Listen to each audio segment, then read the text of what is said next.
ಟೈಮ್ನಲ್ಲಿ ಅವ್ರ ಜೊತೆ ಒಳ್ಳೆ ಫ್ರೆಂಡ್ಶಿಪ್ ಆಗಿತ್ತು. ಅವ್ರ ಕಂಡ್ರೆ ಒಂದು ಸ್ವಲ್ಪ ಫ್ರೆಂಡ್ಶಿಪ್ಪಲ್ಲಿ ಚೆನ್ನಾಗಿತ್ತು. ಅವ್ರನ್ನ ನೋಡೋಕ್ಕೆ, ಅವ್ರನ್ನ ಮಾತಾಡ್ಸೋಕೆ ಹೋಗ್ತಾ ಇದ್ದೆ. ಹೋದಾಗ ಕುರಾನ್ ಓದ್ತಾ ಇದ್ದೆ.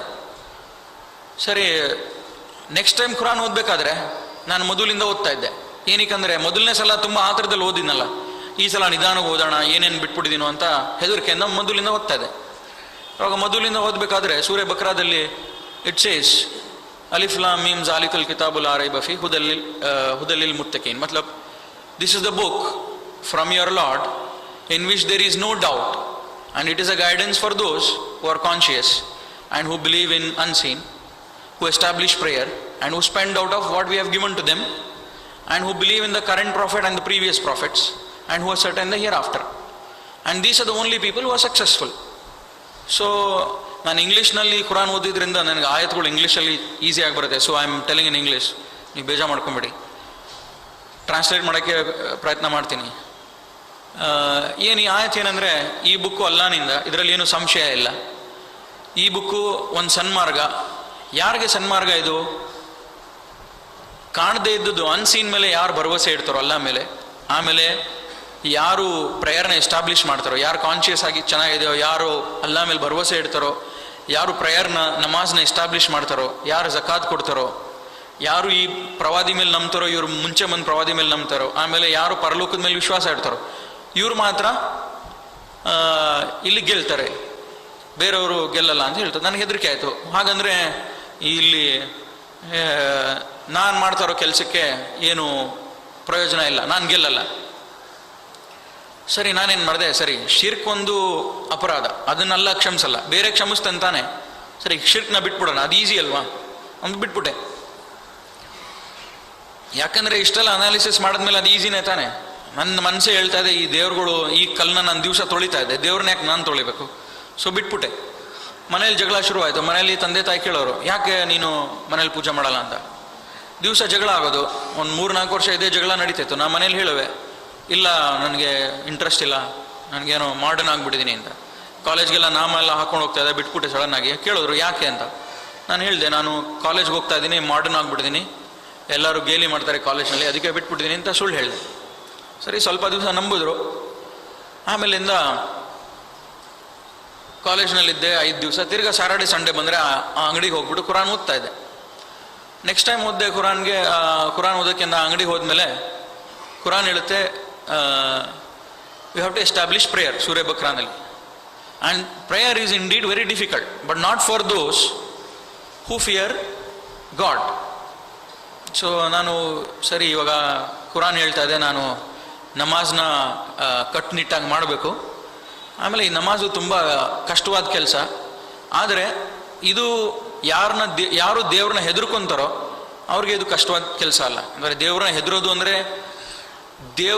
ಯಾವುದೇ ರೀತಿಯಾದ ನನ್ನ ದೇವ್ರಿಗೆ ಡಿಸ್ಪ್ಲೀಸಿಂಗ್ ಅಂತ ಹೇಳ್ತಾರೆ. ನಾವು ಯಾವುದೇ ರೀತಿಯಾದ ಒಂದು ನಮ್ಮ ಕೆಲಸ ದೇವ್ರನ್ನ ನಾರಾಜ್ ಮಾಡಬಾರ್ದು, ದೇವ್ರನ್ನ ಒಂದು ಡಿಸ್ಪ್ಲೀಸ್ ಮಾಡಬಾರ್ದು ಅನ್ನೋದು, ದಟ್ ಈಸ್ ವಾಟ್ ಈಸ್ ಹೆದರಿಕೆ. ಸೊ ಇವಾಗ ನಾನು ನಮಾಜ್ ಮಾಡಬೇಕಲ್ಲ ಅಂದ್ಬಿಟ್ಟು ನಾನು ಸರಿ ನಮಾಜ್ ಮಾಡಬೇಕು ಅಂದ್ಬಿಟ್ಟು ನಿರ್ಧಾರ ಮಾಡಿದೆ. ಆಮೇಲಿಂದ ಅವರು ಓದ್ತಾ ಇದ್ರಲ್ಲ, ಆ ಡೈರಿ ತೊಗೊಂಡೆ, ಕೇಳಿದೆ, ಡೈರಿ ಕೊಡಿ, ನಿಮ್ಮ ಡೈರಿ ಓದ್ಬಿಟ್ಟು ನಾನು ನಮಾಜ್ ಕಲಿಬೇಕು, ಸುಮ್ಮನೆ ಹಾಗೆ ಕಲಿಬೇಕು, ನನಗೇನು ಇಂಟ್ರೆಸ್ಟ್ ಇಲ್ಲ ಅಂದ್ಬಿಟ್ಟು ಒಂಥರ ಉಪಾಯವಾಗಿ ಅವ್ರಿಗೆ ಗೊತ್ತಾಗದಿರೋ ಥರ ನಾನು ಡೈರಿ ಈಸ್ಕೊಂಡು ಮನೇಲಿ ಓದಿದೆ. ಕನ್ನಡದಲ್ಲಿ ಬರೆದಿದ್ರು ತುಂಬ ಕಷ್ಟವಾಗಿತ್ತು. ಅಲ್ಹಮ್ದುಲಿಲ್ಲಾಹ್ ಹೇಳೋಕ್ಕೆ ಆಗ್ತಾ ಇರಲ್ಲ ನನ್ನ ಕೈಲಿ. ನನ್ನ ನಾಲ್ಗೆನೇ ಒಂಥರ ಏನು ಸರ್ಕಸ್ ಆದಂಗೆ ಆಗ್ತಾಯಿದ್ದು. ಕನ್ನಡ ಮಾತಾಡ್ತಿದ್ದವರು ಇವಾಗ ಅಲ್ಹಮ್ದುಲಿಲ್ಲಾಹ್ ಎಲ್ಲಿಂದ ಹೇಳೋಕ್ಕಾಗತ್ತೆ, ಓದೋಕ್ಕೆ ಆಗ್ತಾ ಇರಲ್ಲ. ಸೊ ನಾನು ಅಂದ್ಕೊಂಡೆ, ದಟ್ ಈಸ್ ವೈ ಅಲ್ಲಾ says in Quran prayer is difficult. So ಅದಕ್ಕೆ ಅಲ್ಲ ಹೇಳ್ತಾ ಇರೋದು ನಮಾಜ್ ಕಷ್ಟ ಅಂತ. ಕಲಿಯೋಕ್ಕೆ ಆಗದಿದ್ಮೇಲೆ ಕಷ್ಟ ತಾನೇ ಅದು. ಸೊ ನಾನು ಒಂದ್ಸಲ ಯೋಚನೆ ಮಾಡಿದೆ, ನಾನು ಯಾಕೆ ಅರಬಿಕ್ ಕಲ್ತ್ಬಿಟ್ಟು ನಮಾಜ್ ಮಾಡಬೇಕು? ನಾನು ಕನ್ನಡದಲ್ಲಿ ನಮಾಜ್ ಮಾಡ್ತೀನಿ, ಇಂಗ್ಲೀಷ್ನಲ್ಲಿ ನಮಾಜ್ ಮಾಡ್ತೀನಿ, ಎಲ್ಲ ಆಯತ್ಗಳು ಗೊತ್ತಲ್ಲ, ಇಂಗ್ಲೀಷಲ್ಲಿ ಬ್ಯಾಟ್ ಮಾಡ್ಕೊಂಡ್ಬಿಡ್ತೀನಿ, ಇಂಗ್ಲೀಷಲ್ಲಿ ಪ್ರೇಯರ್ ಮಾಡ್ತೀನಿ, ಯಾಕೆ ಅರಬಿಕಲ್ಲೇ ಮಾಡಬೇಕು? ಸರಿ ಆಯಿತು, ಈ ನಿರ್ಧಾರ ಮಾಡಿಬಿಟ್ಟು ವಾಪಸ್ ಕಾಲೇಜಿಗೆ ಬಂದೆ. ತಿರ್ಗಾ ಕಾಲೇಜ್ ಮುಗೀತು. 5 ದಿವಸ ಆದಮೇಲೆ ಅಂಗಡಿಗೆ ಹೋದೆ. ಅಂಗಡಿಗೆ ಹೋಗಿ ಓದ್ತೀನಿ ಸೂರ ಇಮ್ರಾನಲ್ಲಿ, this day we have perfected your religion which is ಇಸ್ಲಾಂ. ಒಂಥರ ಹೆದರಿಕೆ, ಇದೇನು ಬುಕ್ಕು ಹೀಗೆ ಹೇಳುತ್ತೆ. ಮೊದಲನೇ ದಿವಸ ಹೇಳುತ್ತೆ ಶಿರ್ಕ್ ಇಸ್ ಅಪರಾಧ, ಶಿರ್ಕು ಮಹಾ ಅಪರಾಧ. ಸರಿ, ಶಿರ್ಕ್ ಬಿಟ್ಟೆ. ಆಮೇಲೆ ಹೇಳುತ್ತೆ ಇದು ಪ್ರೇಯರ್ ಮಾಡಬೇಕು. ಸರಿ, ಪ್ರೇಯರ್ ಮಾಡಬೇಕು, ನನ್ನದೇ ಆದ ಒಂದು ರೀತಿಯಲ್ಲಿ ನಾನು ಪ್ರೇಯರ್ ಮಾಡ್ತೀನಿ ಅಂದರೆ, ಇವಾಗ ಹೇಳ್ತಾ ಇದೆ ಇಸ್ಲಾಂ ಇಸ್ ಪರ್ಫೆಕ್ಟೆಡ್ ಟುಡೇ. ಇದೇ ನನ್ನ ಮನಸ್ಸಲ್ಲಿ ಏನೇ ನಾನು ನಿರ್ಧಾರ ಮಾಡ್ತಾ ಇದ್ದೀನೋ ನೆಕ್ಸ್ಟ್ ಟೈಮ್ ಈ ಕುರಾನ್ ಓದಿದೆ, ಕುರಾನ್ ನನ್ನ ಮನಸ್ಸಿಗೆ ಹೊಡೆಯೋ ಥರ ಮಾತಾಡ್ತದೆ. ಇದೇನು ಬುಕ್ ಇದು? ಸೊ ಈ ಬುಕ್ಕು ಮೊಹಮ್ಮದ್ ಸಲಾ ವಸಲ್ಲಂ ಬರೆಯೋಕ್ಕಂತೂ ಅಸಾಧ್ಯ. ಅವ್ರು ಹೇಗೆ ಬರೆಯೋಕ್ಕೆ ಸಾಧ್ಯ? 1400 ಇಯರ್ಸ್ ಬ್ಯಾಕ್ ಅವರಿದ್ದಿದ್ದು ಅರೇಬಿಯಾದಲ್ಲಿ, ನಾನು ಓದ್ತಾ ಇರೋದು ಇಂಗ್ಲೀಷು. ನನ್ನ ಮನಸ್ಸಿನ ಬಗ್ಗೆ ಅವ್ರಿಗೇನು ಗೊತ್ತಿರುತ್ತೆ?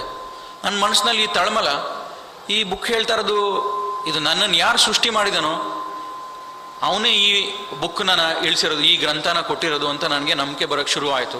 ಸ್ವಲ್ಪ ಜಾಸ್ತಿ ನಂಬಿಕೆ ಬಂದು, ಸರಿ ಇವಾಗ ಇಸ್ಲಾಂ we are perfected, no other. ಆಮೇಲಿಂದ ಸೂರ್ಯ ಬಕ್ರಾದ ಸ್ವಲ್ಪ ಮುಂದೆ ಹೋದರೆ, ಎನಿಬಡಿ ಅಪಾರ್ಟ್ ಫ್ರಮ್ ಫಾಲೋಯಿಂಗ್ ಇಸ್ಲಾಂ, if they choose any other religion they will go to hell fire.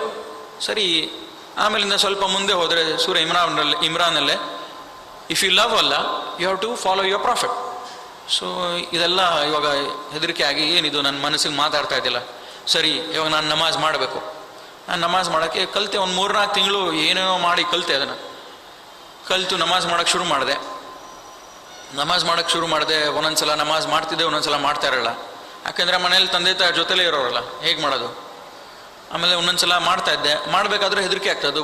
ಎಲ್ಲ ಕಡೆ ಫೋಟೋ ರೂಮಲ್ಲಿ, ಎಲ್ಲಿ ನೋಡಿದ್ರು ಇವರೇ ಕಾಣ್ತಾ ಇದ್ದಾರೆ, ಇದೇ ಫೋಟೋಗಳಿವೆ, ಹೇಗೆ ನಮಾಜ್ ಮಾಡೋದು? ಸರಿ, ನಾನೇನು ಮಾಡಿದೆ, ಕೆಳಗೆ ಮಾಡಿದ್ರೆ ಗೊತ್ತಾಗ್ಬಿಡುತ್ತೆ, ನೋಡ್ಬೋದು ಕಿಟಕಿಯಿಂದ. ನಾನೇನು ಮಾಡಿದೆ, ಮಂಚದ ಮೇಲೆ ನಿಂತ್ಕೊಂಡು ಮ್ಯೂಸಿಕ್ ಹಾಕ್ಬಿಟ್ಟು ನಮಾಜ್ ಮಾಡ್ತಿದ್ದೆ. ಯಾಕೆ ಅವ್ರಿಗೆ ಹೊರಗಡೆ ಕೇಳಬಾರ್ದಲ್ವ? ನಾನು ಜೋರಾಗಿ ಹೇಳಬೇಕು ಸೂರ, ಇಲ್ಲಾಂದರೆ ನನಗೆ ಹೆದರಿಕೆ, ಈ ಫೋಟೋಗಳನ್ನ ಪೂಜೆ ಮಾಡ್ತೀನಿ ಅಂತ ಹೆದರಿಕೆ.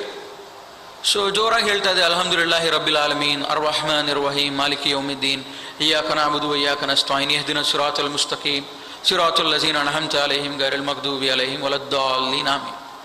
ಸೊ ಜೋರಾಗಿ ಹೇಳ್ತಾ ಇದ್ದೆ. ಯಾಕೆ ಜೋರಾಗಿ ಹೇಳ್ಬೇಕಂದ್ರೆ, ನಾನು ಈ ಫೋಟೋಗಳನ್ನ ಪೂಜೆ ಮಾಡ್ತಾ ಇಲ್ಲ, ಯಾರನ್ನ ಪೂಜೆ ಮಾಡ್ತಾ ಇದ್ದೀನಿ? ಎಲ್ಲ ಪ್ರಶಂಸೆ ಅಲ್ಲಾನಿಗೆ. ನನಗೆ ಕಾಣೋ ಜಗತ್ತು, ಕಾಣದಿರೋ ಜಗತ್ತನ್ನ ಸೃಷ್ಟಿ ಮಾಡಿರೋ ಅಲ್ಲಾನಿಗೆ ಎಲ್ಲ ಪ್ರಶಂಸೆ. ಕರುಣಾನಿಧಿ ಕರುಣಾಮಯನಾದ ಅಲ್ಲಾನಿಗೆ ನಾನು ಪೂಜೆ. ಆ ದಿವಸದ ಮಾಲೀಕನಿಗೆ ನಾನು ಪೂಜೆ ಮಾಡ್ತಾ ಇರೋದು. ಇಯ್ಯಾಕ ನಅಬುದು ವ ಇಯ್ಯಾಕ ನಸ್ತഈನ್, ಅವನಿಗೆ ಪೂಜೆ ಮಾಡ್ತಾ ಇರೋದು, ಅವನಿಂದ ಕೇಳ್ತೀನಿ. ಅದೇ ರಾಸ್ತೆ ಮೇಲೆ ಹೋಗಬೇಕು. ಇಹ್ದಿನ ಸಿರಾತಲ್ ಮುಸ್ತಕೀಮ್, ಅಲ್ಲಾನಿಗೆ ಪ್ಲೀಸ್ ಮಾಡೋ ರಾಸ್ತೆನಲ್ಲಿ ಹೋಗಬೇಕು. ಯಾರ್ಯಾರು ಅಲ್ಲಾನ ಸಂತೃಪ್ತಿ ಮಾಡಿ, ಅಲ್ಲಾನ ನ್ಯಾಮತ್ ತಗೊಂಡು ಪ್ಲೀಸ್ ಮಾಡಿ ಹೋಗಿದ್ರು, ಅದೇ ರಾಸ್ತೆಯಲ್ಲಿ ಹೋಗಬೇಕು. Not of those who have incurred anger, who have gone astray. So ಇದು ಸ್ವಲ್ಪ ಹೆಲ್ಪ್ ಮಾಡ್ತಾ ಇತ್ತು ನನಗೆ. ಇಲ್ಲಾಂದರೆ ಹೆದರಿಕೆ ಆಗೋದಲ್ಲ, ಈ ಫೋಟೋಗೆ ಪೂಜೆ ಮಾಡ್ತಾ ಇದ್ದೀನಿ, ನಾನು ನಿಜವಾದ ಅಲ್ಲಾಹ್ ಪೂಜೆ ಮಾಡ್ತಾ ಇದ್ದೀನಿ ಅಂತ. ಕಿಬ್ಲ ಯಾವುದೋ ಒಂದು ಗೊತ್ತಿರಲ್ಲ, ಯಾವುದೋ ಒಂದು ಡೈರೆಕ್ಷನಲ್ಲಿ ಮಾಡ್ತಾ ಇದ್ದೆ. ಬಿಕಾಸ್ ಅಲ್ಲ ಹೇಳು ಒಂದು ಕುರಾನಲ್ಲಿ, ಸೂರ್ಯ ಬಕ್ರಾನಲ್ಲಿ, east or west, whether you turn your faces to east or west, that is not righteousness. Righteousness is to fear ಅಲ್ಲ and do the good deeds. So ನೀವು ಪೂರ್ವ ಪಶ್ಚಿಮಕ್ಕೆ ಮುಖ ಹಾಕೋದು ಒಳ್ಳೆತನ ಅಲ್ಲ, ಅಲ್ಲ ಮೇಲೆ ನಂಬಿಕೆ ತక్కుವ ಇರೋದು, ತక్కుವ ಇರೋದು ಒಳ್ಳೆತನ ಅಂತ ಕುರಾನ್ ಹೇಳೋದು. ಸರಿ, ಈ ಕಿಬ್ಲಾ ಅಂತ ಕೇಳೋಕ್ಕೂ ನನಗೆ ಹೆದರಿಕೆ, ಮುಸ್ಲಿಮ್ಸ್ ಹತ್ರ ನಾಚಿಕೆ, ಅವಮಾನ. ಸರಿ, ನಾನು ಫಾಲೋ ಮಾಡ್ತಾ ಇದ್ದೆ. ನಮಾಜ್ ಮಾಡೋಕ್ಕೂ ಶುರು ಮಾಡಿದೆ, ನಮಾಜ್ ಮಾಡ್ತಾ ಇದ್ದೆ. ಆಮೇಲಿಂದ ಏನಾಯಿತು, ಸ್ವಲ್ಪ ನಮಾಜ್ನಲ್ಲಿ ರೆಗ್ಯುಲರ್ ಆಗಿರ್ತಾರಲ್ಲ, ಸಮ್ಟೈಮ್ಸ್ ಇರ್ರೆಗ್ಯುಲರ್, ಫಿಲಮ್ ನೋಡೋದು ಇಲ್ಲ ಏನಾರ ನೋಡೋದು ಬಿಟ್ಬಿಡ್ತಾ ಇದೆ ನಮಾಜು. ಆಮೇಲೆ ಅದು ಅಂಗಡಿ ಹೋಗ್ತಾ ಇದ್ದೆ, ಹರಜ್ದಲ್ಲಿ ಓದಿದ್ರೆ again starting from the beginning. ಸೂರ್ಯ ಬಕ್ರಾದಲ್ಲಿ there are people who say we believe in ಅಲ್ಲಾ and the last day, but they are not the believers, they are deceiving ಅಲ್ಲಾ and the believers, they are in fact deceiving themselves. ಹೆದರಿಕೆ ಆಗೋದು. ನಾನು ಹೇಳ್ತಾ ಇದ್ದೀನಿ, ನಾನು ಅಲ್ಲಾ ಮೇಲೆ ಬಿಲೀವ್ ಮಾಡ್ತೀನಿ, ಆಖಿರದ ಮೇಲೆ ಬಿಲೀವ್ ಮಾಡ್ತೀನಿ ಅಂತ.